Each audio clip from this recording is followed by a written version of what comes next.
To calculate the pipe size for a cable when you only have the diameter of the cable, firstly determine the cable's outside diameter, or OD. If you have the cable's nominal diameter, you can usually find the OD in the manufacturer's specifications. In this case, the nominal diameter is 375 inches. Secondly, add the desired clearance around the cable. The amount of clearance you need depends on the cable type, the application, and local codes. As a general rule of thumb, you should allow for at least 1/4 inch of clearance around the cable. So, if the cable's OD is 375 inches, you would add 1/4 inch to get a total of 625 inches. Thirdly, choose a pipe size that is equal to or larger than the total diameter. In this case, you would choose a pipe with an inside diameter of at least 625 inches.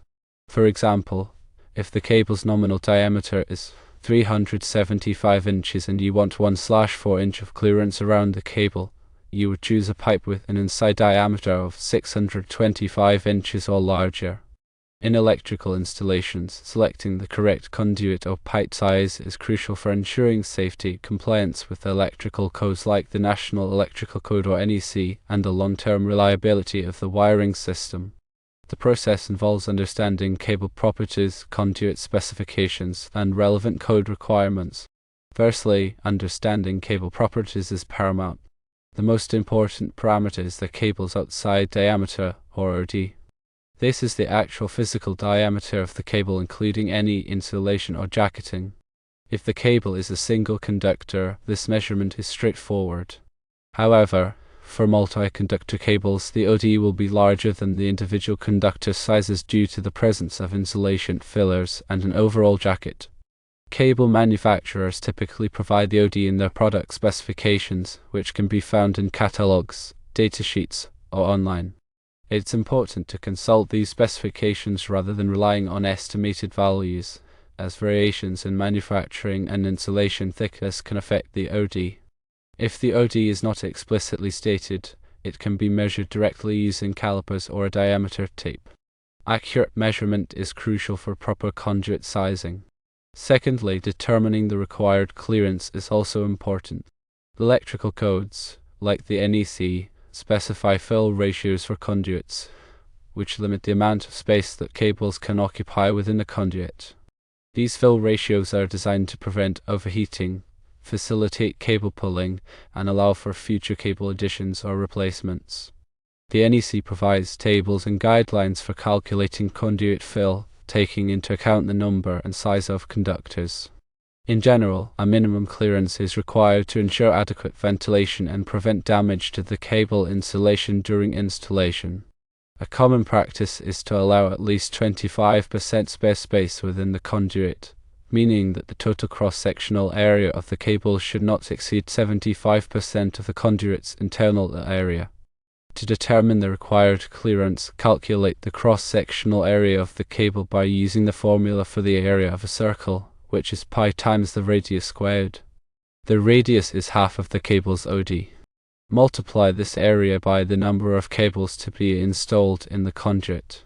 Then, divide this total cable area by the desired fill ratio, such as 4 for 40% fill, to determine the minimum required internal area of the conduit. Finally, select a conduit size that has an internal area equal to or greater than this value. Thirdly, selecting the appropriate conduit size requires familiarity with conduit specifications. Conduits are available in various materials such as electrical metallic tubing or EMT, rigid metal conduit or RMC, intermediate metal conduit or IMC, and PVC conduit. Each type has different properties, including wall thickness and internal diameter. Conduit sizes are typically specified by their nominal diameter, which is an approximate value. The actual internal diameter may vary slightly depending on the manufacturing tolerances and the conduit material. Conduit manufacturers provide tables listing the internal diameters and cross-sectional areas for each conduit size. These tables are essential for selecting the correct conduit size based on the calculated fill requirements. When selecting a conduit size, it's always best to err on the side of caution and choose a larger size if the calculated value falls close to the boundary between two sizes. This provides additional clearance and makes cable pulling easier. For example, suppose you need to install 3 cables, each with an OD of 5 inches, in a conduit. The cross-sectional area of each cable is pi times 5 divided by 2 squared, which is approximately 196 square inches.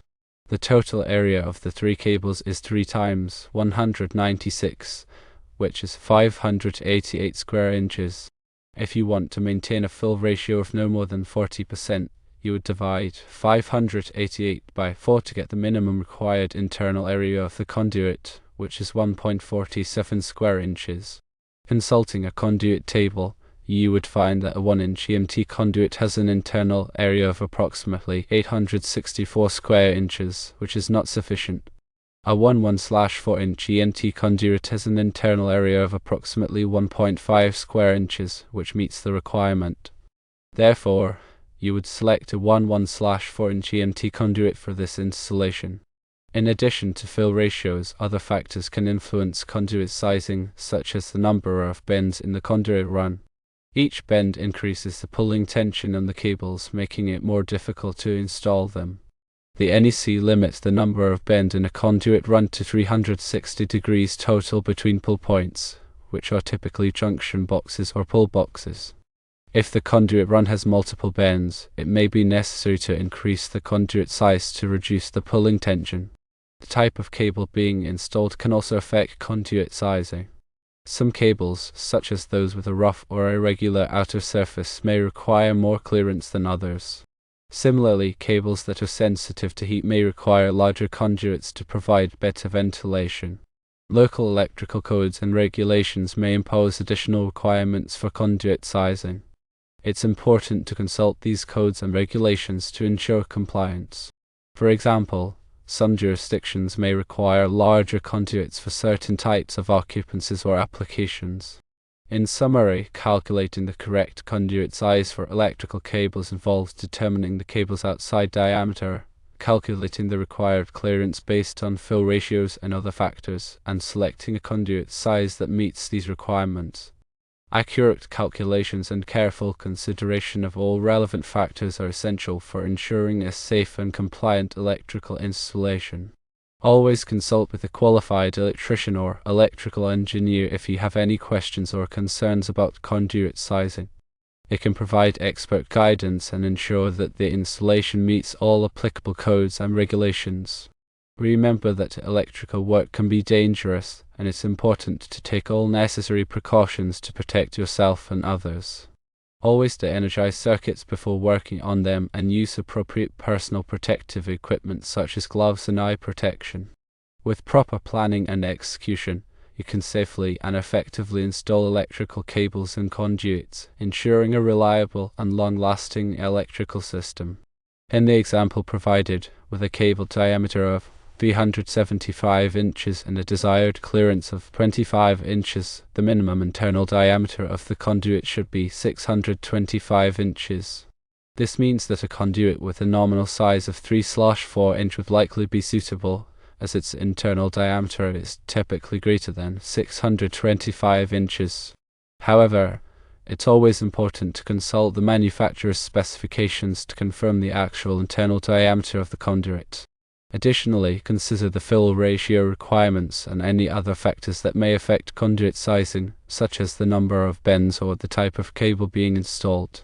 By carefully following these steps, you can ensure that you select the correct conduit size for your electrical installation, promoting safety, compliance, and long-term reliability.